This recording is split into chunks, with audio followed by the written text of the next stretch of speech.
وہ اپنی دنیا کی زندگی اور اپنی اخروی زندگی کی سعادت اگر حاصل کر سکتے ہیں تو وہ اللہ تعالیٰ کی کتاب کے ذریعے سے۔ تین چیزیں جس قوم میں پائی جاتی ہیں، اللہ کریم اس قوم کو فراوانی دیتا ہے، ان کو تباہ و برباد نہیں کرتا۔ جس وقت تین چیزیں انسانوں میں مفقود ہونے لگتی ہیں، ان میں خلل آنے لگتا ہے، تو پھر اللہ کریم ایسی آبادیاں، ایسی بستیاں، ایسے شہر، ایسے لوگ، ان کو پھر اللہ زمین پہ سعادت والی زندگی عطا نہیں فرماتا۔ پہلی چیز کیا ہے کہ انسان اپنے وجود کو روک کے رکھے، جس کو لغت میں صبر کہا جاتا ہے۔ ایک چیز ہے صبر، دوسرا ہے شکر، تیسری ہے استقامت۔ یہ تین چیزیں جب انسان میں رہتی ہیں تو اللہ تعالیٰ اس کو دنیا میں بھی سعادت والی زندگی اور مرنے کے بعد بھی اس کے لیے کامیاب و کامران زندگی اللہ کریم اس کو عطا فرماتے ہیں۔ جب یہ تین چیزیں دنیا میں مفقود ہوتی ہیں، ختم ہونے لگتی ہیں، خلل آنے لگتا ہے، تو پھر اللہ کریم ان تمام تر نعمتوں کو آہستہ آہستہ سلب کرنا شروع کر دیتے ہیں۔ صبر تین طریقوں سے صبر ہوتا ہے اور تین قسم کا صبر ہے۔ پہلی چیز الصبر علی الابتلاءات، صبر کا لغت میں معنی ہے حبس النفس، اپنے وجود کو روک کے رکھنا۔ پہلی چیز کیا ہے؟ الصبر علی الابتلاءات، مصائب، تکلیفیں، پریشانیوں پہ صبر کرنا، اپنے وجود کو روک کے رکھنا۔ دوسری قسم صبر کی الصبر علی الطاعات والحسنات، کہ نیکیاں، حسنات، خیر کے کاموں پہ اپنے نفس کو روک دے۔ تیسری قسم الصبر عن السیئات، برائیوں سے بھی اپنے نفس کو روک دے۔ پورے دین اسلام میں یہ تین ہی قسم کا صبر تمہیں ملتا ہے۔ مصائب، تکلیفوں پہ صبر کرنا، نیکیوں پہ صبر کرنا، برائیوں سے رکنے پہ صبر کرنا۔ برائیوں سے اپنے وجود کو روک دے، یہ صبر ہے۔ نیکیوں کے اوپر اپنے وجود کو لگا دے، یہ صبر ہے۔ مصائب اور تکالیف کے اوپر اپنے نفس پہ قابو رکھ، اللہ کی شکوہ شکایت نہ ہو، یہ صبر ہے۔ آگے پھر بڑی قسمیں ہیں، دو، ایک صبر ہے اور ایک صبر جمیل ہے۔ صبر اور صبر جمیل میں فرق کیا ہوتا ہے؟ صبر ہوتا ہے اپنے نفس کو روکنا، صبر جمیل ہوتا ہے بلا شکوہ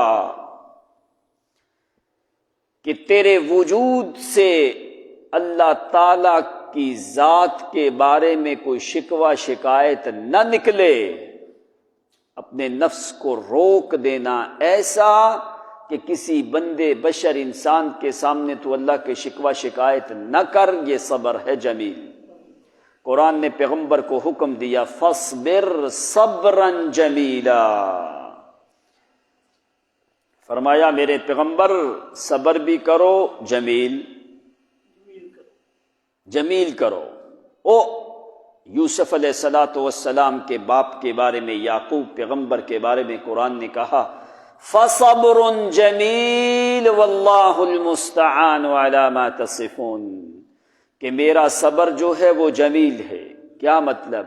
کہ کسی بندے نے یعقوب پیغمبر کی آنکھ سے آنسو زمین پہ بہتا دیکھا نہیں ہے، اندر اندر روتے رہے، کہ کسی بندے بشر کے سامنے اپنی جدائی کا شکوہ اور شکایت بھی کیا نہیں ہے۔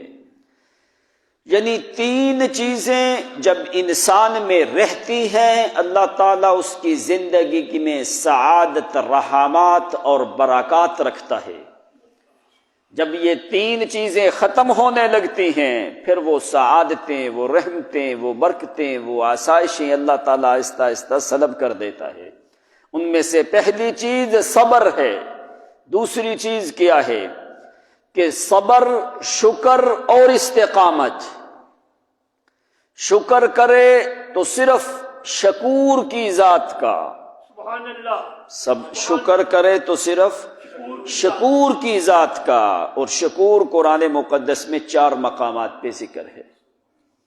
شکور کا شکر کرے، کیوں؟ شکور کا معنی کیا ہے؟ کہ تیرے شکر کی قدر صحیح کر سکتا ہے تو وہ شکور ہی ہے۔ سبحان اللہ، ان ربی لغفور شکور۔ شکور کا معنی کیا ہوتا ہے؟ جو بہت زیادہ قدردان ہو تیرے شکر کرنے کا۔ پہلی چیز صبر، دوسری چیز شکر، اور تیسری چیز ہے استقامت۔ یہ 3 مراحل ذرا مشکل ہیں۔ استقامت کا مطلب ہے ڈٹ جانا، ہوائیں چلیں تو ڈٹا رہے، موسم بدل جائیں تو ڈٹا رہے، برادری خلاف ہو تو ڈٹ جا، خاندان تیرے خلاف ہے ڈٹ جا، حکومتیں، لوگ، قومیں، جماعتیں، اپنے بیگانے، قریبی، بعیدی تیرے دشمن ہیں تو ڈٹ جا۔ کس پہ؟ ایک اللہ کریم کی ذات پہ۔ کبھی تیرے ایمانیات میں لچک نہیں آئے، تیرے ایمانیات میں جو ہے وہ رحم نہ آئے قوم اور جماعتوں کا اور برادری اور خاندان کا اللہ کے معاملے میں۔ لا طاعت لمخلوق فی معصیت الخالق۔ مخلوق کی اطاعت کرتے کرتے خالق کی نافرمانی نہ کر بیٹھنا۔ فرمایا خالق کی نافرمانی نہ کر، کہ تو مخلوق کو راضی رکھے اور خالق کو ناراض کر دے، مخلوق کی اطاعت کرے اور اللہ کے احکام کی معصیت اور نافرمانی ہو جائے۔ یہ 3 چیزیں جب قوموں میں ختم ہونے لگتی ہیں تو اللہ تعالیٰ ان قوموں میں سعادت کو چھیننا شروع کر دیتا ہے، ان قوموں میں رحمات کو کم کرنا شروع کر دیتا ہے، ان کے علاقے، بستی، شہر، جماعتوں میں برکات نکلنی شروع ہو جاتی ہیں، پھر وہ عین تباہی کے دھانے پہ کھڑے ہو جاتے ہیں۔ قرآن مقدس نے جو کلمات ذکر کیے، جو باتیں ذکر کی، وہ کوئی معمولی باتیں نہیں ہیں۔ اسی لیے قرآن نے فرمایا کہ یہ ہمارا قرآن جو ہے رحمت للمومنین، مومنوں کے لیے قرآن رحمت بن کے آیا ہے۔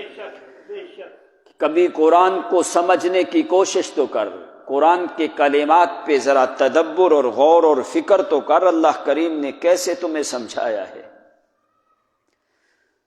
قرآن پاک کے علاوہ باقی کتابوں میں شکوک و شبہات کی گنجائش ہوتی ہے، لیکن اللہ کریم کی کتاب میں کبھی ایسا انسان گمان بھی نہیں کر سکتا۔ اب یہ جو 3 چیزیں ہیں، ان کو اللہ کریم نے مثالیں دے کے بھی سمجھایا، اپنی کتاب میں بھی ذکر کیا، شریعت میں بھی ہزاروں مثالیں ایسی چیز کی ملتی ہیں کہ کون سے ایسے لوگ ہیں جنہوں نے صبر بھی کیا، شکر بھی کیا اور استقامت بھی کی، پھر ان کو اللہ کریم نے مقام دنیا میں بھی بلند دیا اور آخرت میں بھی بلند دیا۔ اور یہ ایسی چیز ہے، اب دیکھ قرآن نے کہا پیغمبر کو فَاصْبِرْ صَبْرًا جَمِيلًا، میرے نبی آپ بھی صبر کرو۔ اللہ پیغمبر سے بڑھ کے کوئی صابر نہیں ہوتا۔ پھر حکم دیا فَاذْكُرُونِي أَذْكُرْكُمْ وَاشْكُرُوا لِي، او شکر کرو تو صرف میں خدا کا، میں ہی تمہارے شکر کی قدر کر سکتا ہوں، کوئی اور کر سکتا نہیں ہے۔ تیسرا حکم پیغمبر کو خود دیا، فرمایا فَاسْتَقِمْ كَمَا أُمِرْتَ، میرے نبی استقامت پہ رہ اس چیز میں جس کا میں تمہیں حکم دیتا ہوں۔ پھر قرآن نے صفت بھی ذکر کی، ان الذین قالوا ربنا اللہ ثم استقاموا، وہ لوگ پکے ہوئے، انہوں نے استقامت کی۔ تو جب یہ تین چیزیں آتی ہیں پھر کیا ہوتا ہے؟ تتنزل علیہم الملائکہ، فرمایا پھر اللہ کریم مسلسل اپنے فرشتے ان لوگوں کے اوپر اتارتا رہتا ہے۔ سبحان اللہ، اللہ تخافوا ولا تحزنوا، خوف نہ کرو، غم نہ کرو، وابشروا بالجنۃ التي كنتم توعدون، اللہ کریم تمہیں اس جنت کا وارث بنائے گا جس کا تمہارے ساتھ وعدہ کیا گیا ہے۔ اب یہ تین چیزیں بڑی اہم ہیں، صبر، شکر اور استقامت۔ صبر کا معنی اپنے وجود کو روکنا، شکر کا معنی اس کی نعمت کی قدر کر کے اس کے سامنے آوازیں دے کے اس کی نعمتوں کا اقرار کرنا، استقامت کا معنی کہ اس کے احکام کے اوپر ڈٹ جانا، اس کے حکم کے مقابلے میں اگر کوئی چیز آئے تو اس کی پرواہ نہ کر۔ اب قرآن نے کیسے مثالیں دے کے تمہیں سمجھایا تاکہ اس امت کے لیے سمجھنے میں آسانی ہو جائے، کہ کوئی ایسا معاملہ نہ ہو یہ کہے یا اللہ مجھے تو سمجھ ہی نہیں آیا۔ اس لیے اس امت کو سمجھانے کے لیے اللہ کریم نے اپنی کتاب میں بہت زیادہ مثالیں ذکر کی ہیں۔ قرآن نے کیا فرمایا؟ وہ ایک شہر کا ذکر کر کے جہاں کی رہنے والی ملکہ بلقیس تھی، سلیمان پیغمبر کے سامنے جو مسلمان ہو کے آئی، اس ملک کا نام ہے ملک سبا۔ او ہدہد پرندے نے آ کے کہا تھا بے سبعی یقین، میں ملک سبا سے یقینی خبر لے کے آیا ہوں سلیمان پیغمبر۔ یہ سبا عمرو بن عامر ایک شخص تھا، ایک صحابی رسول نے نبی علیہ الصلوۃ والسلام سے پوچھا سبا کے بارے میں، آپ نے فرمایا کہ عمرو بن عامر ایک شخص تھا، لہو 10 اولاد، اس کے 10 لڑکے تھے، جن میں سے ایک لخم، جذام، انمار، غسان، ازجج، اشاریون، انمار، ازد، کندا، یہ 10 لڑکے تھے۔ وَذَهَبُوا إِلَى الشَّامِ مِنْ أَوْلَادِهِ 6، اس کی اولاد میں سے 6 لڑکے وہ ملک یمن کی طرف آئے۔ وَأَرْبَعَةٌ إِلَى الشَّامِ، اور اس کی اولاد میں سے 4 لڑکے جو ہیں وہ دوسرے شام، دوسرے علاقوں کی طرف چلے گئے۔ ان 6 کی اولاد سے یہ یمن شہر سبا ملک جو ہے یہ آباد ہوا۔ پھر انہی کے خاندان سے لڑکی آ رہی تھی جس کا نام سبا تھا۔ ایسے یعنی مختلف طریقوں سے تاریخ میں ذکر کیا گیا ہے۔ اس شہر میں 2 پہاڑ جو ہیں وہ بڑے عجیب قسم کے پہاڑ تھے۔ ان پہاڑوں سے پانی بہتا نیچے آگے آ کے نکل جاتا ربع الخالی، جو ایک خالی سرزمین ہے وہاں پہ پانی چلا جاتا۔ ان لوگوں نے اس پانی کو بند کرنے کے لیے 1800 فٹ کے بڑے بڑے 100 ڈیم وہاں پہ تیار کر دیے۔ 100 کے قریب سد معارب وہاں پہ انہوں نے بند بڑے بڑے بنا دیے جن کی لمبائی 1800 فٹ تھی، اور ان میں سے بڑا جو بند تھا، ڈیم جو تھا، اس کو سد معارب کہا جاتا تھا۔ انہوں نے یہ تعمیر کر دیے، پہاڑوں سے پانی نیچے اترتا، چشموں کا پانی آتا، ایک درمیان میں ایک وادی، نہر کی طرح ایک وادی بہنے لگی۔ یہ لمبا سلسلہ چلا تو وہاں پہ اللہ کریم نے اس شہر میں بڑے بڑے درخت، پھلدار درخت جو ہے اللہ کریم نے پیدا کر دیے۔ دو لحاظ سے یہ سبا یمن کا شہر جو ابھی یمن میں آ گیا ہے، اس وقت اس کا نام سبا تھا، تو یہ دو چیزیں اس ملک کے سبا میں اس ملک کی ترقی کے لیے اہم چیزیں تھیں۔ ایک تو یہ کہ ساتھ کچھ فاصلے پہ سمندر چلتا ہے، بحری جہاز جو ہیں یہی ایک تجارتی راستہ تھا، بہت بڑی بندرگاہ تھی اس زمانے میں، شام کے علاقے سے لوگ تجارتیں کرنے کے لیے آتے جو بحری راستوں سے، تو وہ یہاں پہ آتے، یہ بہت بڑی بندرگاہ تھی، تو اس چیز کا اس ملک کو بہت زیادہ فائدہ تھا۔ دوسرا، اس ملک میں ہریالی، شادابی، اللہ کریم نے زراعت جو ہے بہت زیادہ اس ملک میں پیدا ہوتی تھی، یعنی بری لحاظ سے بھی اور بحری لحاظ سے بھی اپنی اکانومی میں یہ ملک بڑا مضبوط تھا، بہت زیادہ اللہ کریم نے نعمتیں عطا فرمائی۔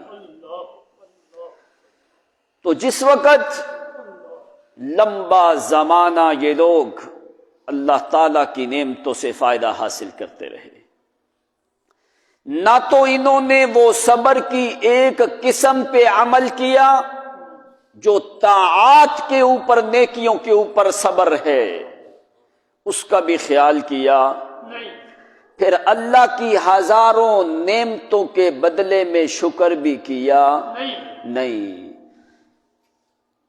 پھر اللہ کی ذات کے اوپر رکے بھی نہیں، غیر خدا کی عبادت میں مشغول ہونے لگے۔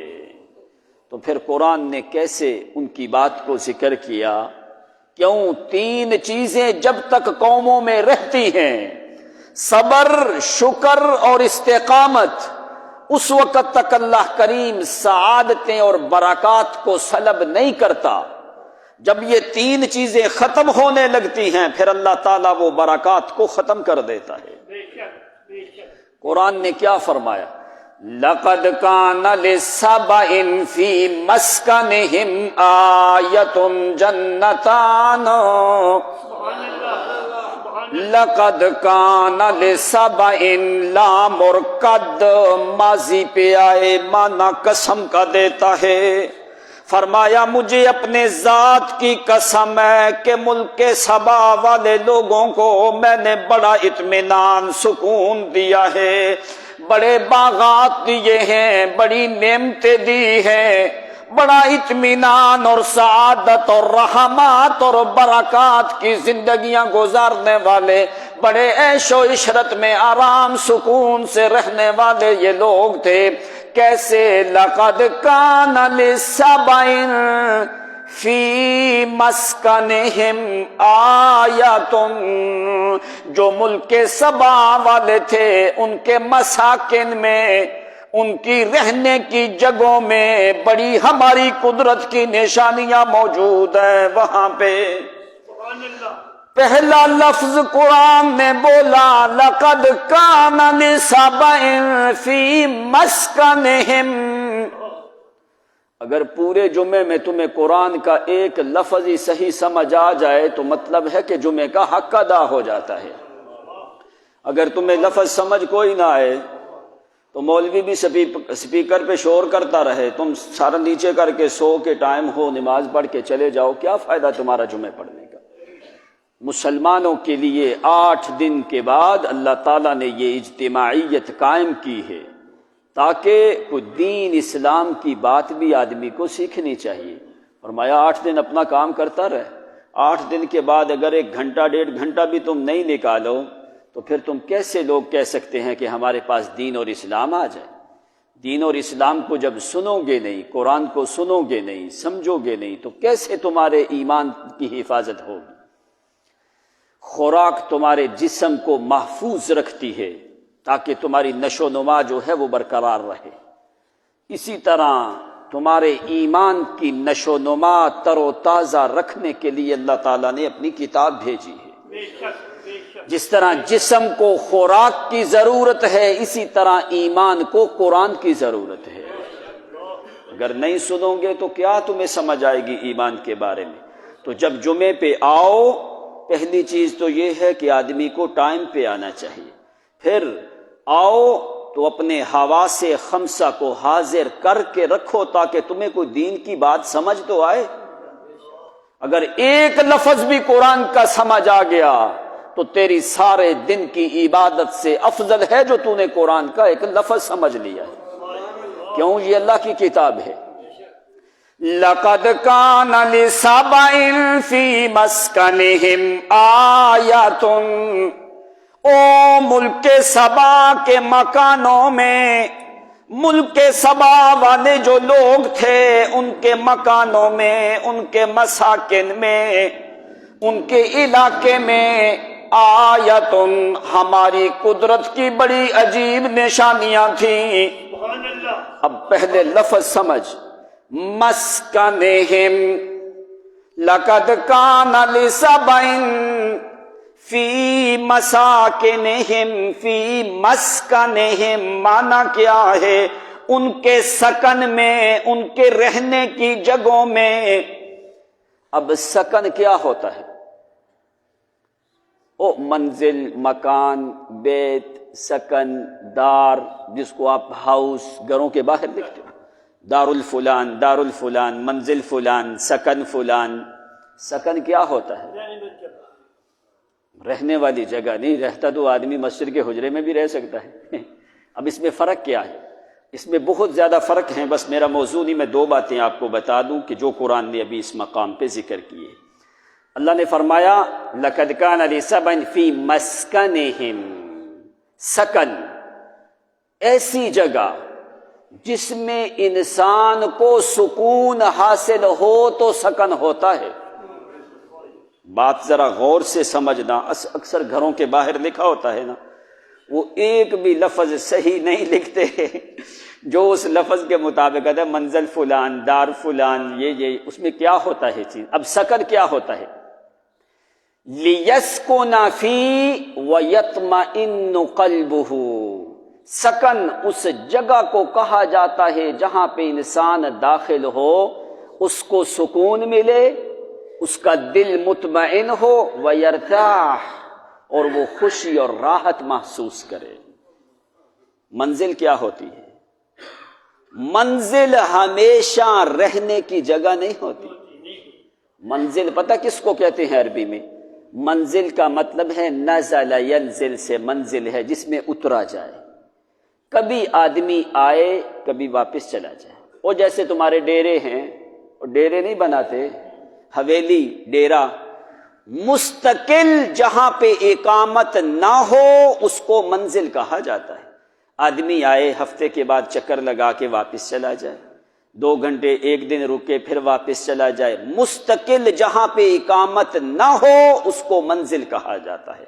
تو سکن اس کو کہا جاتا ہے جہاں پہ آدمی دائمی قیام کرے، جو اس کا اصل گھر ہے، جہاں پہ وہ رہتا ہے۔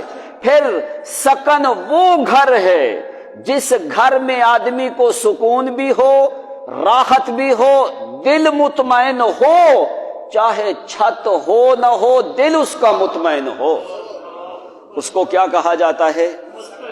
مسکن، سکن۔ قرآن نے کیا ہے؟ اللہ تعالیٰ نے ایسے کیوں نہیں فرمایا لَقَدْ كَانَ لِسَبَعٍ فِي بُيُوتِهِمْ أَوْ فِي دَارِهِمْ أَوْ فِي مَكَانِهِمْ أَوْ فِي مَنَازِلِهِمْ۔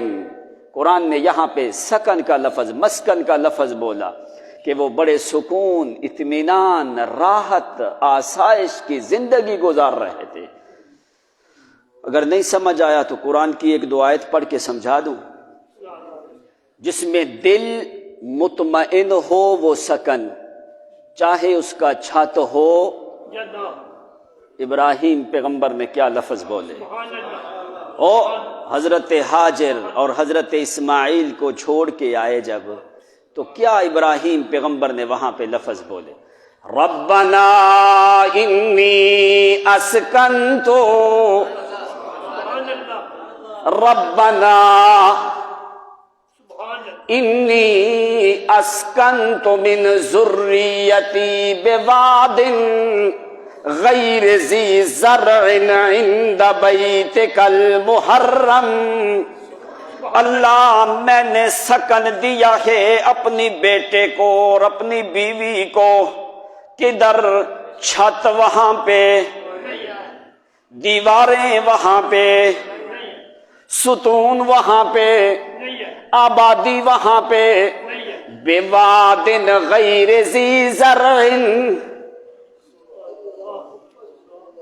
انسان تو درکنار، وہاں پہ زمین سے پیدا ہونے والا کو پودا بھی وہاں پہ موجود، نہیں ہے بواد غیر ذی زرع، وہاں پہ کوئی زراعت نہیں، کوئی گھاس نہیں، کوئی عشب نہیں، کوئی کلا نہیں، کوئی بوٹی نہیں، کوئی جگہ نہیں، کوئی دیوار ستون چھت کوئی نہیں، کوئی بندہ بشر انسان خاکی اولاد آدم میں سے کوئی نہیں، لیکن اللہ سن لے، اسکن تو میرے دل میں سکون ہے، میں نے سکن بنا کے وہاں پہ چھوڑ کے آیا ہوں، سبحان اللہ انی اسکنت من ذریتی، بندہ بھی کوئی نہیں، مکان بھی کوئی نہیں، چھت بھی کوئی نہیں، زراعت بھی کوئی نہیں، وہاں پہ آبادی بھی کوئی نہیں،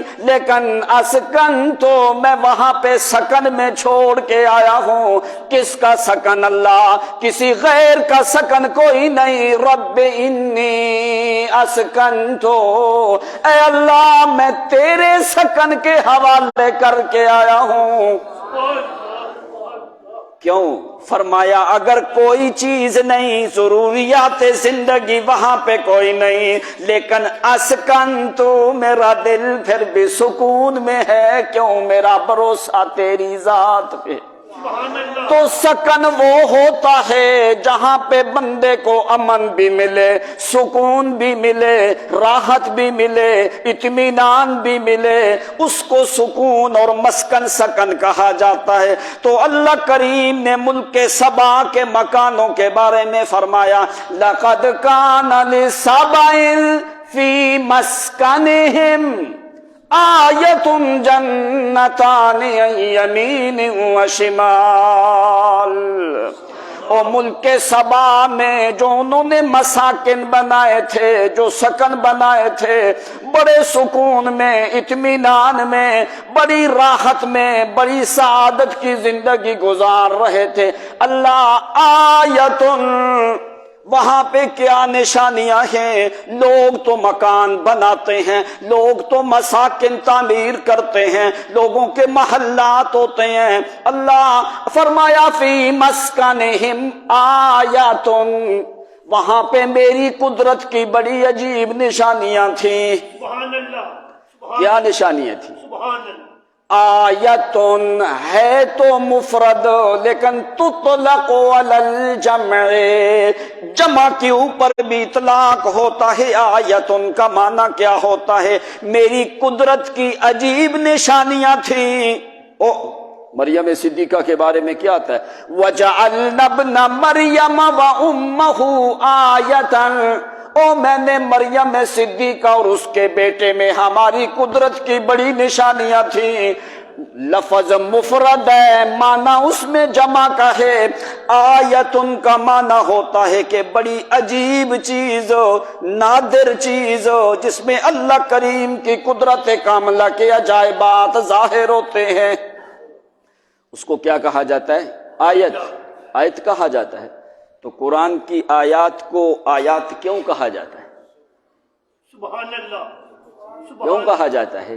سبحان اللہ اس لیے فرمایا کہ یہ بھی میری قدرت کی عجیب نشانیاں ہیں، ان جیسی آیات بھی کوئی دنیا میں بنا سکتا نہیں ہے۔ انزلنا الیکم آیات بینات۔ سبحان اللہ۔ لغت میں آیت کا معنی ہوتا ہے ایک عجیب نشانی، لیکن یہ جمع اور مفرد کے اوپر بولی جاتی ہے۔ تو قرآن نے یہاں پہ کیا فرمایا کہ ملک سبا کے مکانوں میں وہاں پہ ہماری قدرت کی بڑی نشانیاں تھیں۔ فی مسکنہم آیۃ، کیا نشانیاں تھیں؟ جنتان عن یمین و شمال، سبحان اللہ۔ دائیں طرف دو باغات تھے، بائیں جانب پہ بھی دو باغات تھے۔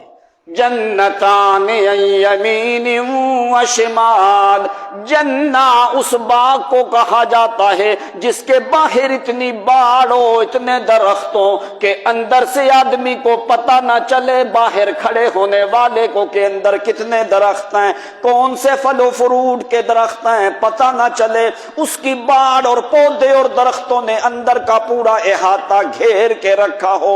فرمایا فی مسکنہم آیۃ جنتان عن یمین و شمال، دائیں بھی دو باغ ہیں، بائیں بھی دو باغ ہیں۔ تو قرآن نے کیا کہا؟ فرمایا دو باغ وہ ہم نے پیدا کیے، تو ہم نے حکم کیا دیا؟ کُلُوا مِن رِزْقِ رَبِّكُمْ وَاشْكُرُوا لَهُ، کھاؤ اپنے رب کا رزق، کیا کرو اور شکر کرو۔ صبر بھی اپنے رب پہ کر اور شکر بھی اپنے رب کا کر، اور استقامت بھی اپنے رب کے حکم پہ رکھ۔ فرمایا کھاؤ، کلوا من رزق ربکم واشکروا لہ۔ اب ایک بات، رزق کیا ہوتا ہے؟ کل شیء ما ینتفع بک، ہر وہ چیز رزق ہے جس سے تیرا جسم فائدہ لیتا ہے، ہر وہ چیز رزق ہے جس سے تیرا جسم فائدہ لیتا ہے۔ اب قرآن نے یہاں پہ لفظ کیا بولے؟ کُلُوا مِن رِزْقِ رَبِّكُمْ وَاشْكُرُوا لَهُ، اپنے رب کے دیے ہوئے رزق میں سے کھاؤ۔ اب رزق آگے دو قسم کا ہوتا ہے، رزق آگے کیا کون سا؟ ایک وہ رزق ہے جس پہ تیری محنت ہوتی ہے، ایک وہ رزق ہے جس پہ تیری مشقت ہوتی ہے، جس پہ تیرا خرچہ لگتا ہے، ایک وہ رزق ہے جو بغیر محنت اور مزدوری کے اللہ تمہیں عطا کر دیتا ہے۔ ایک وہ رزق ہے جس کے اوپر تو محنت کرتا ہے، زمین میں ہل چلاتا ہے، زمین پہ ہل چلا کے پھر پانی چھوڑ دیتا ہے، پھر زمین کے وجود کو نرم کرتا ہے، پھر پانی خشک کر کے اندر ہل جو ہے پھر چلانے لگتا ہے، ہل چلا کے پھر اس کی باڑیں بنانے لگتا ہے، باڑیں بنا کے پھر اپنی طرف سے بیج لے کے اس کے اندر بیج ڈالتا ہے، بیج ڈال کے پھر لکڑی کے ساتھ اس کو برابر کرتا ہے، برابر کر کے پھر اوپر پانی کا بہاؤ دینے لگتا ہے، پھر کبھی اوپر کاغذ لگاتا ہے، کبھی وہاں پہ پہرے دار مقرر کرتا ہے، کبھی وہاں پہ کوئی لکڑیاں کھڑی کر کے اس کے اوپر کوئی نہ کوئی نشان لگاتا ہے تاکہ کوئی پرندے میرے گئے ہوئے دانے کو یہ لوگ پرندے جو ہیں یہ اٹھا کے نہ لے جائیں۔ محنت کرتا ہے، پھر 9-10 دن کے بعد پھر دوبارہ پانی بہاتا ہے، پھر زمین سے پیدا ہوتا ہے ایک سٹا تنا جو ہے پودا پیدا ہوتا ہے، پھر اس کی حفاظت کرتا ہے، پھر گرمی سردی کا محتاج ہوتا ہے، پھر کہنے لگتا ہے اللہ ابھی پانی جو ہے زمین میں کم ہے یا تو تیل بڑا مہنگا ہے، تو مہربانی کر آسمان سے بارش برسا دے۔ پھر تیری نگاہیں اوپر جانے لگتی ہیں کہ پانی دینے کی ہمت کوئی نہیں، جو عادت والے لوگ ہیں وہ ساری فصل ادھار لیتے ہیں، عادت والے جو لوگ وہ تو ساری فصل ادھار لیتے ہیں، اور کسانوں کے پاس فصلوں کو پانی دینے کے لیے ٹریکٹر میں تیل ڈالنے کے بھی پیسے ہوتے نہیں ہے، پھر وہ اپنی مرضی سے پیسے جو ہیں وہ لیتے کرتے ہیں۔ انزل علینا من السماء، اللہ مہنگائی کا زمانہ ہے، مہربانی کر تو اوپر سے بارش نازل کر۔ پھر بارش برسنے لگتی ہے، جس وقت وہ سٹا تنا اوپر آنے لگتا ہے، پھر کہتا ہے اللہ کرے کہ بارشیں نہ ہوں، سورج کی گرمی تیز آنے لگے تاکہ میری فصل جو ہے وہ جلدی پکنے لگے، اگر سورج کی دھوپ نہ لگے تو تیری فصل بھی پکتی نہیں ہے۔ یہ لمبا پروسیس 2 4 6 مہینے کرتا رہتا ہے، یہ تیری محنت اور مشقت کے بعد پھر تمہیں گندم یا چاول یا کماد یا گنا ملتا ہے، پھر تیری کمائی تمہیں ملتی ہے۔ اس رزق میں تیری محنت ہوئی ہے، لیکن ایک وہ رزق ہے بلا اسباب، جو اللہ کریم تمہیں رزق دیتا ہے اس میں تیری محنت بھی نہیں ہوتی، اسباب بھی نہیں ہوتے، فوق الاسباب ہوتا ہے، تحت الاسباب نہیں ہوتا۔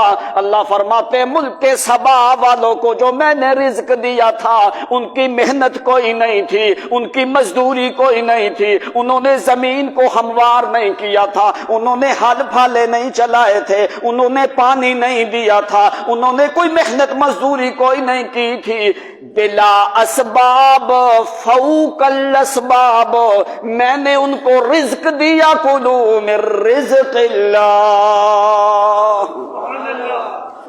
ان کی محنت نہیں ہوئی تھی، وہ باغات میں نے پیدا کیے تھے، ان باغات کو پانی میں نے دیا تھا، ان کے پھل جو ہیں ان کی حفاظت میں نے کی تھی۔ فرمایا لمبا سلسلہ چلتا تھا، بعض مفسرین نے ذکر کیا 1700 شہر اس باغوں سے پھل جو ہیں وہ حاصل کرتے رہتے تھے۔ لمبا علاقہ جو ہے، یہ لوگ جس وقت یوں سفر کے اوپر جاتے، ملک سبا سے لے کے شام تک جتنی شارے عام تھی اس کے اوپر اللہ کریم نے اپنی قدرت سے پھلدار درخت پیدا کر دیے تھے۔ یہ لوگوں کو فرمایا جنتان عن یمین و شمال کلوا من رزق ربکم واشکروا لہ، اور اپنے رب کا رزق استعمال کرتے رہو اور شکر بھی اسی کا، صبر بھی اسی کا، اور استقامت بھی اسی کی ذات پہ، اسی کے حکم پہ۔ ایسا اللہ کریم نے آیاتوں، اس میں اور نشانیاں کیا ہیں؟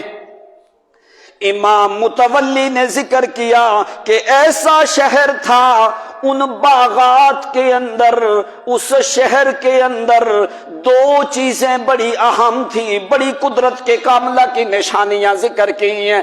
2 چیزیں بڑی اہم تھی، لا يدخل فیہما، لا يدخل فیہما حیا ولا اقرب ولا برغوثا ولا بعودتا ولا ذبابا۔ اللہ کریم نے ان کے شہر میں، ان کے باغوں میں کوئی مکھی نہیں آنے دی، کوئی مچھر نہیں آنے دیا، کوئی زہر والا جانور نہیں آنے دیا، کوئی برغوث اور اقرب حیا سانپ نہیں آنے دیا، کوئی زہریلا جانور ان کے باغات کے قریب اللہ نے آنے نہیں دیا۔ کیوں؟ فرمایا رات کو جاؤ یا دن کو جاؤ، بہار میں جاؤ یا خزاں میں جاؤ، سردی میں جاؤ یا گرمی میں جاؤ، پھل ہر ٹائم کے اوپر تمہارے باغات میں تیار ہے۔ وہاں پہ کوئی موذی جانور کو بھی آنے دیا نہیں ہے۔ اس لیے قرآن نے کہا آیتن، ان باغات میں، ان شہر میں ہماری قدرت کے کاملہ کی بڑی عجیب نشانیاں تھیں۔ دوسرا فائدہ امام متولی ذکر کرتا ہے، اگر کوئی بندہ باہر سے آتا ہے، اس کے وجود کے اوپر کوئی زہریلا جانور لگا ہے یا اس کے سر میں کوئی جوں ہے، او قمل والضفادع، بنی اسرائیل کو اللہ نے جوئیں ڈال دی کہ نہیں ڈال دی؟ فرمایا اگر کوئی زہریلا جانور باہر سے آدمی آ رہا ہے، اگر کسی زہریلے جانور نے اسے کاٹا ہے، یا داغ ہے یا زخم ہے یا اس کے سر کے اندر کوئی جو ہے، ان يدخل في جنتيهما ان يموت، وہ بندہ باغ میں داخل ہوتا جاتا تھا، سر کے سارے جانور اللہ تعالی مار دیتا۔ لوگ لگاتے ہیں نا عورتیں، وہ دوائیاں ڈالتی ہیں نا جوئے مار گولیاں جو ہے لگاتے ہیں کہ نہیں، تاکہ جوئے شوئے مر جائیں۔ تو امام شعراوی کیا کہتا ہے، اگر کسی کے سر میں کوئی جوں وغیرہ ہوتی نا ایسی چیز، وہ باغات کی حدود میں داخل ہوتا جاتا، اللہ تعالیٰ اس کو مار دیتا۔ کوئی زہریلا جانور نہیں، کوئی جوں نہیں، کوئی مکھی نہیں، کوئی مچھر نہیں، کوئی عقرب نہیں، حیا نہیں، سانپ نہیں، بچھو نہیں، کوئی حیوان نہیں، کوئی زہریلا جانور نہیں۔ یہ ساری اس لیے قرآن نے کہا لَقَدْ كَانَ لِسَبَإٍ فِي مَسْكَنِهِمْ آیَةٌ، ہماری قدرت کاملہ کی بڑی عجیب نشانیاں تھی وہاں۔ کُلُوا مِن رِزْقِ رَبِّكُمْ وَاشْكُرُوا لَهُ بَلْدَةٌ طَيِّبَةٌ بَلْدَةٌ طَيِّبَةٌ۔ وہ بڑا پاک شہر تھا، بڑا پاکیزہ شہر تھا، بڑا صاف ستھرا شہر تھا، ان کو شہر بھی ملا صاف ستھرا، ان کو شہر بھی ملا پاکیزہ، بلدۃ طیبۃ ورب غفور، سبحان اللہ سبحان اللہ۔ رب بھی ملا بخشنے والا، رب غفور۔ آپ اللہ تعالیٰ کی اسماء حسنہ میں یہ معانی سارے سمجھ کے آئے ہو، غافر، غفار اور غفور، ان میں سے شاید کوئی یاد ہے کہ نہیں؟ کوئی نہیں یاد۔ چلو پھر کر کے آنا یاد ہے۔ غفور قرآن مقدس میں 91 مقامات پہ اللہ کریم نے قرآن مقدس میں غفور کا لفظ استعمال کیا ہے۔ غفور کہتے ہیں غفر سترا، یعنی کسی چیز کو چھپا دینا۔ فرمایا چھوٹے موٹے گناہ کرتے رہے لیکن میں ان کے اوپر پردہ ڈالتا رہا۔ جب وہ 3 چیزیں مفقود ہونے لگی، نہ تو میری ذات پہ صبر کیا، نہ میرا شکر کیا، نہ میرے احکام پہ ڈٹے رہے، اس وقت یہ ساری چیزیں ختم ہونے لگی، پھر ہم نے کیا کیا؟ بلدۃ طیبۃ ورب غفور فأعرضوا فأرسلنا علیہم سیل العرم وبدلناہم بجنتیہم جنتین۔ آخر کار لمبا ٹائم ہم نے دیکھا، نبی رسول بھی ان کی طرف آتے رہے، ان کو سمجھاتے رہے، لیکن انہوں نے بات کو مانا نہیں، ہماری نعمتوں کی ناشکری کرنے لگے، ہمارا دامن صبر والا بھی انہوں نے چھوڑ دیا، میرے نام کے اوپر استقامت بھی ختم ہو گئی، ابھی غیر اللہ کے نام کی نظر نیازیں دینے لگے۔ جو میں نے رزق میں نے دیا تھا بغیر محنت مشقت کے، اس کے پھل فروٹ اتار کے غیر اللہ کے ناموں کے دینے لگے، غیروں کے نام کا شکر کرنے لگے، غیروں کی عبادت کرنے لگے، غیروں کے وظیفے پڑھنے لگے، غیروں سے دعا صدا ندائیں کرنے لگے۔ ہم نے کیا کیا؟ فَأَعْرَضُوا فَأَرْسَلْنَا عَلَيْهِمْ سَيْلَ الْعَرِمِ، ہم نے ایک سیلاب کا ریلا بھیجا، ابھی حال میں ہی تمہارے ملک میں آیا ہے۔ فَأَعْرَضُوا فَأَرْسَلْنَا عَلَيْهِمْ سَيْلَ الْعَرِمِ، عارم کہتے ہیں بڑی مضبوط چیز کو، فرمایا ہم نے ایک مضبوط ریلا بھیج کے سیل العرم بدلناہم بجنتیہم جنتین، اتنا مضبوط ریلا بھیجا کہ ان کے 100 سے زیادہ بنے ہوئے ڈیموں کو ہم نے تباہ و برباد کر دیا۔ ایک 100 کے قریب انہوں نے ڈیم بنائے، بند بنائے تاکہ پانی ادھر ادھر نہ جائے۔ تو اللہ فرماتے ہیں فَأَرْسَلْنَا عَلَيْهِمْ سَيْلَ الْعَرِمِ، ہم نے سیل العرم ایک مضبوط ریلا سیلاب اور پانی کا بھیج کے ہم نے تباہ و برباد کر دیا۔ بِجَنَّتَيْهِمْ جَنَّتَيْن، ان 2 باغ جو تھے دائیں بائیں ان کو ختم کر کے کیا کیا؟ ذواتئی اکل خمط وعسل وشیء من سدر قلیل، وہ جہاں پہ انار کے پھل ہے، سیب کا پھل ہے، انار کا پھل ہے، کیلا ہے، انگور ہے، بڑی قسموں کے پھل فروٹ جو ہم نے پیدا کیے تھے، ان 2 باغوں کو ختم کر کے سیلاب اپنے ریلے میں بہا کے دے گیا۔ ہر چیز ختم کر کے کیا کیا؟ بدلناہم بجنتیہم، ان دونوں باغوں کی جگہ پہ ہم نے تھوڑ کے درخت پیدا کر دیے، جھاؤ کے درخت پیدا کر دیے، کانٹے دار زہر والے بد مزہ کڑوے ایسے درخت ہم نے پیدا کر دیے جو کوئی جانور بھی کھانے کے قابل۔ ان 2 باغوں کو ختم کر کے فرمایا سیلاب ہر چیز بہا کے لے گیا، باغات کے نام و نشان بھی ختم کر دیے، ان کی جگہ پہ ہم نے وہاں پہ جھاؤ، کانٹے دار، تھور دار، بد ذائقہ، بد مزہ، کڑوے جو ہے ایسے درخت پیدا کر دیے جن کو کوئی جانور بھی کھا سکتا۔ وَشَيْءٍ مِّن سِدْرٍ قَلِيلٍ، چند بیریوں کے درخت باقی رکھے جن کے اوپر کانٹے ہی کانٹے ہیں، کوئی بیر نظر آتا۔ کیوں؟ نہ تو انہوں نے میری ذات پہ اپنے نفس کو روکا یعنی صبر کیا، نہ ہی میری نعمتوں کا شکر کیا، اور نہ ہی وہ میری ذات کے اوپر ڈٹے رہے۔ یہ 3 کام انہوں نے کیے، ہم نے ہر چیز کو کیا کر دیا؟ تباہ و برباد کر دیا۔ ذالک جزیناہم بما کفروا وہل نجازی الا الکفور، فرمایا جو ناشکری کرنے لگے، جو میرے دروازہ چھوڑ کے غیروں کی طرف جانے لگے، مجھے اپنے جلال کی قسم ہے بڑے بڑے مجرموں کو ہم اسی طرح تباہ و برباد کرتے رہتے۔ اللہ تعالیٰ کے سامنے کسی چیز کی کمی نہیں ہے۔ صبر بھی، شکر بھی، استقامت بھی، یہ 3 چیزیں۔ اب ذرا مثال میں آپ کو دیتا ہوں، 1 منٹ کے لیے ذرا قرآن سے پوچھو، یا اللہ یہ تینوں چیزیں تو نے جمع کی ہیں تو کس جماعت میں انبیاء کے بعد؟ یہ 3 چیزیں تمہیں ملتی ہیں اول سے لے کے آخر تک، قرآن اٹھا کے دیکھو۔ اگر انبیاء کے بعد یہ تینوں چیزیں تمہیں ملیں گی تو محمد کے صحابہ میں ملیں گی۔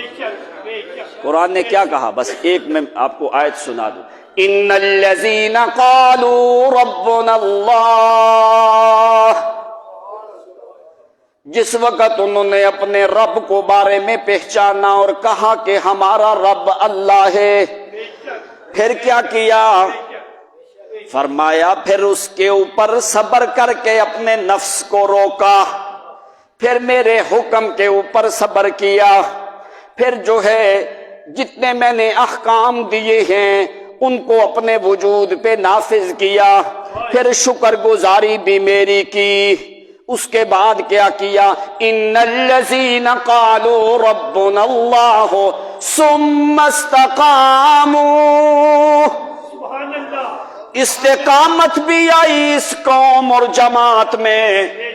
جس وقت استقامت بھی آئی ہے، صبر بھی آیا، شکر بھی آیا، استقامت بھی آئی، پھر میں خدا نے اوپر سے فوری اعلان کیا، او میرا پیغمبر دیر نہ کر، وَأَبْشِرُوا بِالْجَنَّةِ الَّتِي كُنْتُمْ تُوعَدُونَ، بشارت دے میرا پیغمبر ان کو جنت کی۔ کیوں؟ صبر بھی نہیں میں، شکر بھی نہیں میں، استقامت بھی نہیں میں، ابھی جلدی کر، دیر نہ کر، ان کو جنت کی بشارت دے۔ ہاں اللہ جنت کی بشارت دوں صرف؟ فرمایا نہیں نہیں میرا پیغمبر ایک اور بات بھی کر۔ وہ کیا ہے؟ فرمایا تلک الجنت التی نورث من عبادنا من کان تقیا، جلدی کر میرا پیغمبر کہے میں نے اپنی جنتوں کا وارث ان کو بنایا ہے۔ نور سو من عبادنا، ہم وارث بناتے ہیں اپنے بندوں میں سے۔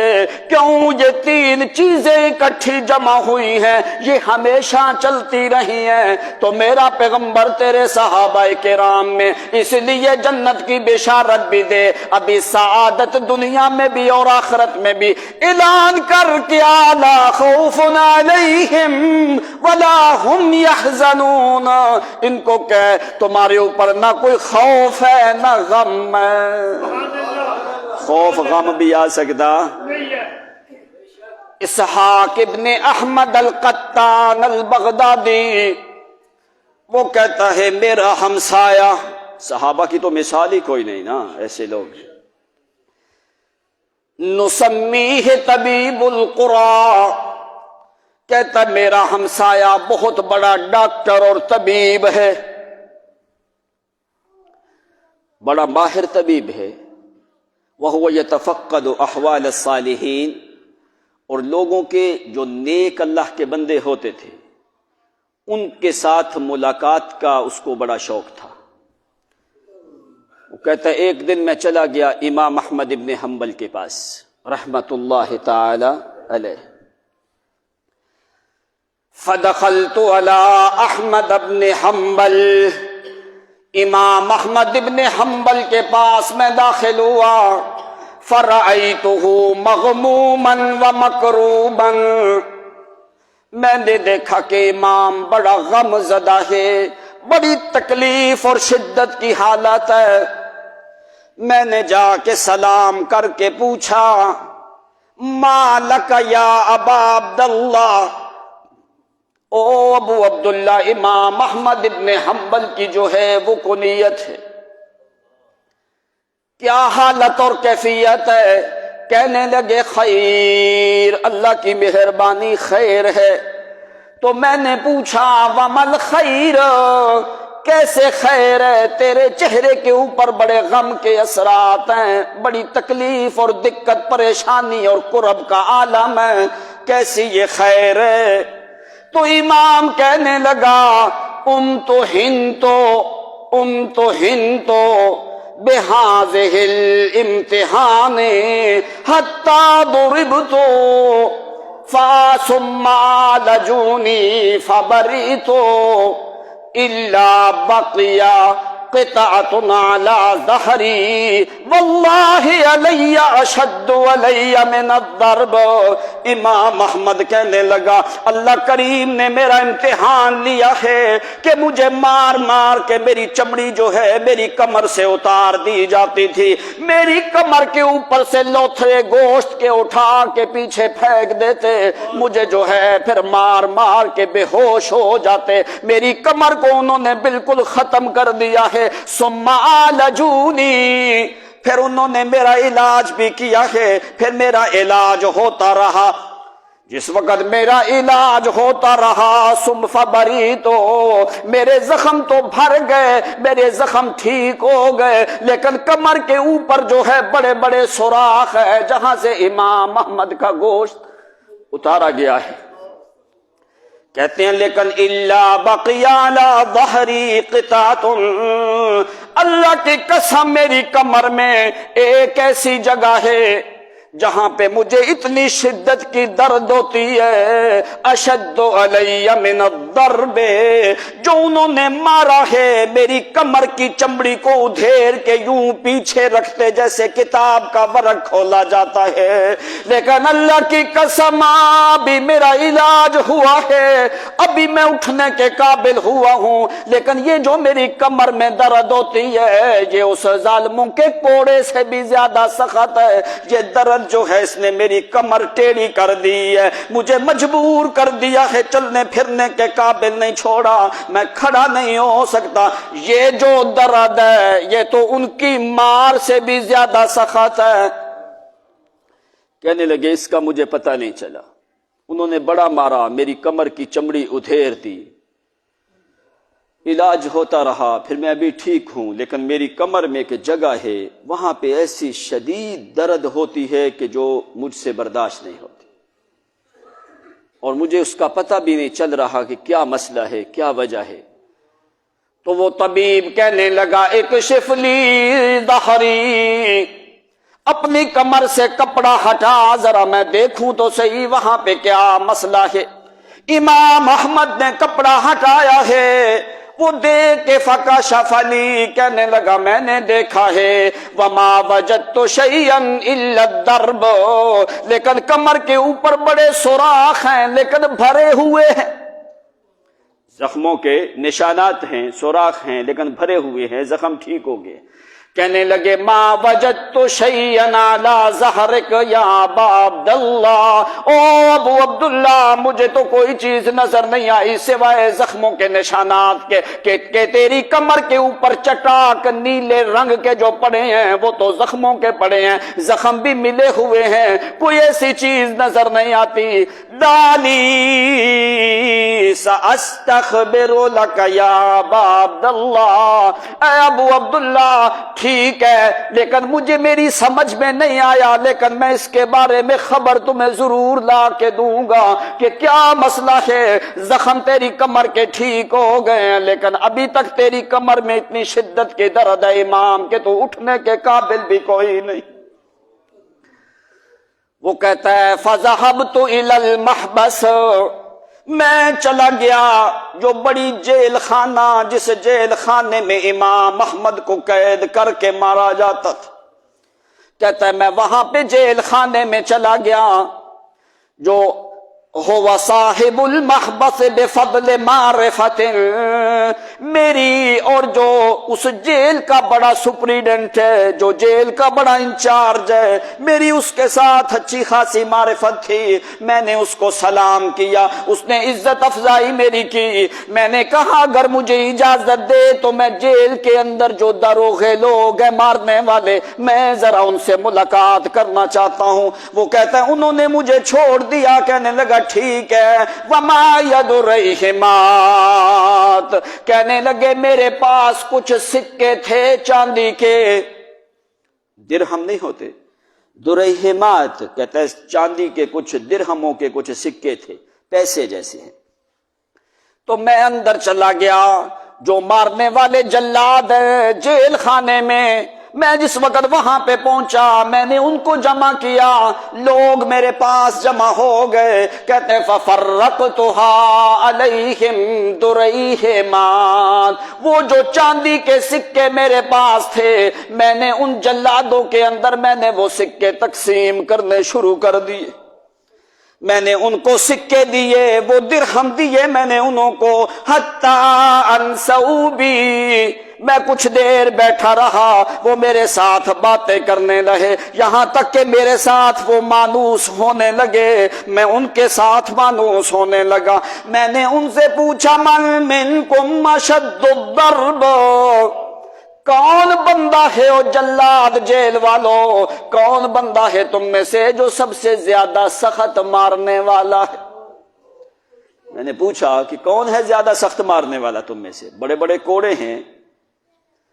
تو کہتا ہے ہم یتحدثون ویتفاخرون علی انفسہم، ایک کہنے لگا میری مار بڑی سخت ہے، دوسرا کہنے لگا میں بڑا سخت مارتا ہوں، تیسرا کہنے لگا میں بڑا سخت مارتا ہوں، ایسا کوڑا اگر میں ہاتھی کی کمر پہ ماروں تو وہ بیٹھ جاتا ہے، اٹھنے کی ہمت نہیں ہوتی۔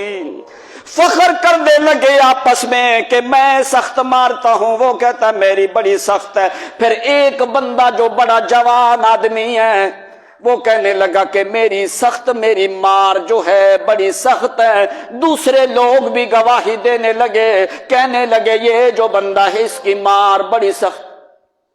وہ آدمی سویا ہوا،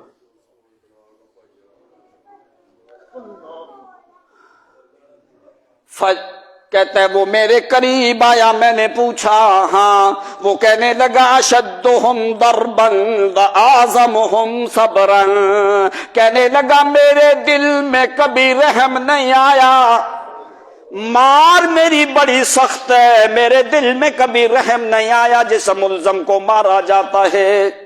تو کہتے ہیں میں نے کچھ سکہ اس کو دے کے میں نے اس کو اپنے پاس بلا کے بٹھا لیا، میں نے کہا اچھا تیری مار بڑی سخت ہے، تیرے دل میں کبھی رحم نہیں آیا؟ اس علاقے کا ایک بوڑھا آدمی ہے، اس بوڑھے شیخ کو جس کو احمد ابن حنبل کہا جاتا ہے، اس بوڑھے شیخ بوڑھے بزرگ کو کس نے مارا ہے؟ وہ کہنے لگا اس کو میں نے ہی مارا ہے۔ تو پوچھنے والا کہتا ہے اچھا بتا تو نے کیوں اتنا سخت مارا ہے؟ لیس صناعتہ کصناعتکم، او اللہ کا بندہ اس کی بناوٹ تمہاری جیسی بناوٹ نہیں ہے، تو بڑا جوان آدمی ہے، تیرا قد بڑا ہے، طاقت بڑی ہے، وہ تو ضعیف بوڑھا شیخ ہے، بزرگ ہے۔ کیف ضربتہ، کہنے لگا پوچھ نہیں، فضحک، ہنسنے لگا وہ جلاد اور دروغہ جو ہے، یہ طبیب کہنے لگا او ہنسنے کی ضرورت کیا ہے، مالک کیوں تو ہنسنے لگا ہے، کیا وجہ ہے؟ اس نے بتایا کہ وہ بوڑھے شیخ کے ابھی مار کے زخم ٹھیک ہو گئے ہیں، لیکن اس کی کمر میں ایک جگہ ہے، وہاں پہ درد اتنی شدید ہوتی ہے کہ امام اٹھنے کے قابل بھی کوئی نہیں۔ جس وقت اس نے یہ بات کی تو وہ جلاد جو ہے وہ ہنسنے لگا، کہنے لگا ہاں مجھے معلوم ہے کہ کبھی بھی اس کی درد نہیں جائے گی اور چند مہینوں کے بعد اس بوڑھے کا انتقال ہو جائے گا۔ طبیب نے پوچھا کیوں، کیا ہوا ہے؟ کہتا ہے جس وقت ہم نے اس کو مارا، اس کی کمر کی چمڑی کو ادھیر کے سائیڈ پہ رکھا، سائیڈ پہ رکھ کے ایک مردہ گوشت کا ٹکڑا لے کے ہم نے اس کی کمر کے اندر رکھ دیا تھا، اوپر سے اس کی چمڑی کو بند کر دیا تھا۔ کیوں؟ اس لیے کہ مردہ گوشت کا ٹکڑا جس وقت کمر میں رکھا جاتا ہے چند مہینوں کے بعد اس کا اثر دل پہ ہوتا ہے تو بندہ دنیا سے چلا جاتا ہے۔ اس وجہ سے آ کے ہم نے ایک مردہ گوشت کا ٹکڑا اس کی کمر میں پیوست کر کے اوپر کمر کو ہم نے سلائی کر دیا ہے تاکہ کوئی بندہ نکالے نہیں، اور چند مہینوں کے بعد امام جو ہے وہ دنیا سے چلا جائے گا۔ تو کہنے لگا میں نے پوچھا وَمَا الْحِیلَةُ، ابھی کیا طریقہ ہے؟ وہ اللہ کا بندہ تو اس درد کو برداشت کرنے کی طاقت بھی نہیں رکھتا، کیوں اس بوڑھے شیخ پہ رحم نہیں کیا گیا؟ اتنا سخت مارا گیا ہے۔ وہ جلاد کہنے لگا ہاں اس بوڑھے کی شجاعت اور استقامت کو ہم جیل میں بھی سلام کرتے ہیں۔ کہنے لگا کیوں؟ کہتا ہے وہ روزے کی حالت میں تھا، وہ روزے کی حالت میں ہوتا، ہم اس کی کمر کی چمڑی اتار دیتے، اللہ کی قسم اس کی زبان سے سی اور ہائے کی آوازیں بھی ہم نے سنی۔ کہنے لگا کیوں تو نے ظالم اس غریب آدمی پہ، اس شیخ کے اوپر تو نے کیوں اتنا ظلم کیا ہے؟ کہتا ہے اس کا معاملہ چلتا ہے وہ خلق قرآن کے مسئلے والے کے اوپر، جو خلق قرآن کا مسئلہ تھا اس کے اوپر وہ ڈٹ گیا ہے، وہ مستقیم رہا ہے، اس نے اپنے فیصلے سے رجوع نہیں کیا ہے، اس وجہ سے آ کے ہمیں یہ حکم دیا گیا کہ ہم ایسا کریں تاکہ چند مہینوں کے بعد امام احمد ابن حنبل کا انتقال ہو جائے۔ وہ آدمی کہتا ہے میں واپس آیا فقصصت علیہ قصۃ، میں نے امام احمد ابن حنبل کو آ کے سارا واقعہ بتایا کہ امام صاحب ایسا کام ہوا ہے، اس وجہ سے آ کے تیرے جو کمر کی درد جو ہے وہ کبھی بھی ٹھیک ہو سکتی۔ تو میں نے اس جیل کے جلاد سے پوچھا حل کیا ہے؟ کہنے لگا الا ان یبطہ، ایک ہی حل ہے کہ اس کی کمر کو کاٹا جائے، اس گوشت کے ٹکڑے کو نکال کے پھینکا جائے، پھر جو ہے اس کی کمر کو اوپر سے بند کر دیا جائے۔ اگر تم یہ نہیں کرو گے بالغت بفؤادہ فقتلتہ، چند مہینوں کے بعد یہ اثر دل پہ آئے گا جو امام احمد ابن حنبل کے انتقال کا سبب بنے گا۔ تو کہتے میں واپس آیا امام صاحب کے پاس، میں نے آ کے قصہ بتایا تو امام صاحب صبر استقامت کا پہاڑ ہے امام احمد ابن حنبل۔ بے شک بے شک۔ تو امام صاحب کہنے لگے وَمَن يَبُتُّنِي، کون بندہ ہے جو کمر سے نکالے گا؟ تو یہ کہنے لگا انا الطبیب انا ابتو، میں خود جو ہے اس کو کاٹوں گا، آپریشن خود کروں گا، میں خود نکالوں گا، اس لیے امام لوگ تیرے مخالف ہیں، میں کسی کے حوالے تمہیں کر سکتا نہیں۔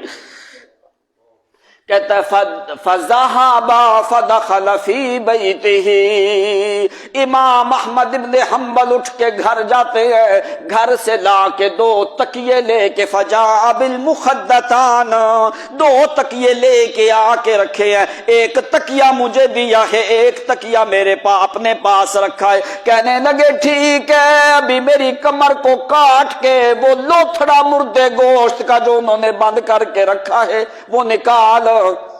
تو کہنے لگا میں نے کہا امام صاحب مجھے پہلے بتاؤ، اور ایک خرقہ تولیہ لے کے آئے ہیں، تو کمر کے اوپر کہا کہ مجھے بتاؤ کدھر درد ہوتی ہے؟ کہتا ہے فوضعت اصبعی علی ظہرہ، میں نے اپنی انگلی جو ہے یوں کمر کے اوپر رکھی ہے، اتنے جو ہے سوراخ ہیں کہ ایسے لگتا ہے جیسے انگلی امام صاحب کے اندر داخل ہو چکی ہے، پیٹ اور کمر سے اندر داخل ہو چکی ہے۔ کہنے لگے جس وقت میں نے انگلی رکھی احاذا موضع وجاک، کیا یہ جگہ ہے درد والی؟ آگے امام صاحب نے یہ نہیں کہا نہیں یہ جگہ نہیں، تو کہنے لگے الحمدللہ علی ہذہ العافیہ، او اللہ کا بندہ میں اللہ کا شکر کرتا ہوں یہ جگہ میری ٹھیک ہے۔ یہ نہیں کہا کہ یہاں پہ درد نہیں ہے، کہنے لگے میں اللہ کریم کا شکر کرتا ہوں کہ اس نے میری اس جگہ کو ٹھیک رکھا ہے کہ اس میں کوئی درد۔ کہتے ہیں پھر میں نے دوسری جگہ پہ رکھا، پھر امام کہتا ہے الحمدللہ علی ہذہ المکان عافیہ، میں اللہ کریم کا شکر کرتا ہوں کہ یہ جگہ بھی میری ٹھیک ہے۔ پھر تیسری جگہ پہ جس وقت میں نے ہاتھ رکھا ہے میں نے پوچھا، تو امام صاحب کہتے ہیں اسأل اللہ العافیہ علی ھذا الشیء، کہنے لگے باقی جگہ ٹھیک ہے، اس جگہ جہاں پہ درد ہے امام نے یہ نہیں کہا ادھر درد ہے، کہنے لگے اسأل اللہ العافیہ، میں اللہ کریم سے اس مقام کی عافیت کا طلبگار ہوں کہ اللہ تعالیٰ میری یہ جگہ بھی ٹھیک کرے، تاکہ میں ایک اپنے وجود کے جز اور ذرے کے اوپر اللہ تعالیٰ کا شکر ادا کرتا رہوں۔ تو کہتے ہیں جس وقت میں سمجھ گیا کہ امام صاحب کو درد ہی درد ہے، کہتے ہیں میں نے کوئی آلہ نہیں تھا دوسرا کہ جس کے ساتھ جو ہے کہ آدمی کو درد نہ ہو، کہتے ہیں میں نے کمر کو کاٹنا شروع کیا، کاٹ کے اللہ کی قسم وہ کہتا ہے امام صاحب کی چمڑی کے اندر بھی جنبش اور حرکت نہیں آئی۔ میں نے جب کمر کو کاٹا تو امام کی اوپر والی جلد میں بھی جنبش اور حرکت نہیں آئی۔ جس وقت میں نے کاٹا اتنا بڑا لوتھڑا بند کر کے مردہ گوشت کا ٹکڑا امام کی کمر کے اندر پسما کیا ہوا، کہتے ہیں میں نے نکال کے باہر پھینک کے امام صاحب نے اپنے ہاتھ سے دیکھا کر کے، میں نے اوپر سے سلائی کر کے جو ہے کمر کو بند کیا، اوپر دوائی لگائی، وَهَدَأَ وَسَكَنَ، امام صاحب جو ہیں سیدھے ہوئے۔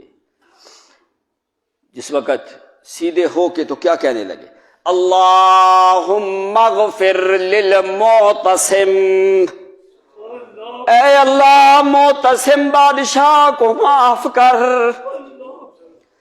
اور جس بادشاہ معتصم باللہ بنو عباس کا 8واں خلیفہ ہے، بنو عباس کا 8واں خلیفہ ہے، جس کی خلافت کا زمانہ 219 ہجری سے لے کے 227 ہجری تک زمانہ ہے، جس کا نام محمد بن الرشید ہے، معتصم باللہ بنو عباس کا خلیفہ آتا ہے۔ جس وقت معتصم باللہ کو ساری حقیقت کے بارے میں بتایا نہیں جاتا ہے، آگے والے جو لوگ ہیں انہوں نے آ کے غلط باتیں بتا کے معتصم باللہ کے سامنے امام احمد ابن حنبل حنبل کا مخالف کیا ہے۔ تو امام احمد ابن حنبل جس وقت وہ لوتھڑا گوشت کا اندر سے نکلا ہے تو امام دعا کرنے لگا، اللہم اغفر للمعتصم، اے اللہ معتصم باللہ بادشاہ کو معاف کر۔ یہ طبیب کہنے لگا میرے دل میں بڑی تکلیف ہوئی کہ جس بندے نے مار مار کے امام احمد ابن حنبل کی کمر کے اوپر کوئی جگہ خالی نہیں چھوڑی، اتنا بڑا ظلم اور زیادتی کا معاملہ ہوا ہے، لیکن امام احمد ابن حنبل کی زبان سے دشمن کے لیے دعا نکلتی ہے، اللہم اغفر للمعتصم۔ کہنے لگا میں نے پوچھا یا ابا عبداللہ ما رأیت مثلک، میں نے کوئی بندہ نہیں دیکھا جو ذرا سا دشمنی عداوت کرتا ہے لوگ اس کے لیے بد دعائیں کرنا شروع کر دیتے ہیں۔ اس نے مار مار کے تیری کمر کی رنگت بدل دی، ظلم زیادتی تیرے اوپر کیا ہے، تیری حالت اور کیفیت نہیں رہنے دی، تجھے چلنے پھرنے کے قابل نہیں چھوڑا، اتنی بڑی آزمائش میں اس نے مبتلا کیا ہے، تو آج تو اس کے لیے دعائیں کرتا ہے۔ معتصم باللہ بنو عباس کا 8واں لڑکا ہے، 8ویں نسل سے، اور جو ہے یہ 8واں ہی بنو عباس کا بادشاہ ہے۔ اور پتہ یہ بنو عباس والے کون ہیں؟ کون ہے کہ نہیں پتا؟ وہ حضرت عباس پیغمبر کا چچا ہے کہ نہیں؟ انہی کے خاندان سے آ رہے ہیں۔ بنو عباس کا 8ویں پشت کا لڑکا یہ المعتصم، جس کا نام محمد بن الرشید ہے، ان کے پاس غلط خبریں پہنچتی رہی، تو انہوں نے کہا کہ امام تو نے کیسے بد دعا کر دی؟ دعا کی ہے تو ذرا سی تکلیف دے آدمی دشمنوں کے لیے بد دعائیں کرتا ہے، اور تو نے اس کے لیے دعا کی۔ کمال ہے امام احمد ابن حنبل کا، کہتا واللہ انہو ہوا ابن ام رسول اللہ، کہنے لگا اللہ کی قسم وہ بندہ محمد کے چچا کے خاندان سے، مجھے اس بندے کی حیا نہیں، مجھے محمد کی حیا آتی ہے۔ کیف بینی و بینہ خصومتا بقرابت رسول اللہ صلی اللہ علیہ وسلم، او لوگو کیسے میں قیامت کے دن جھگڑا کروں گا جو محمد کے چچا کے لڑکے چل دے آ رہے ہیں۔ اللہ کی قسم میں نہیں چاہتا اگر اس سے زیادہ بھی ظلم کرے جو ہو محمد کے خاندان کا، میں امام احمد ابن حنبل ساری تکلیف برداشت کرتا ہوں، لیکن ایسے بندے کے لیے بد دعا کر سکتا کیوں؟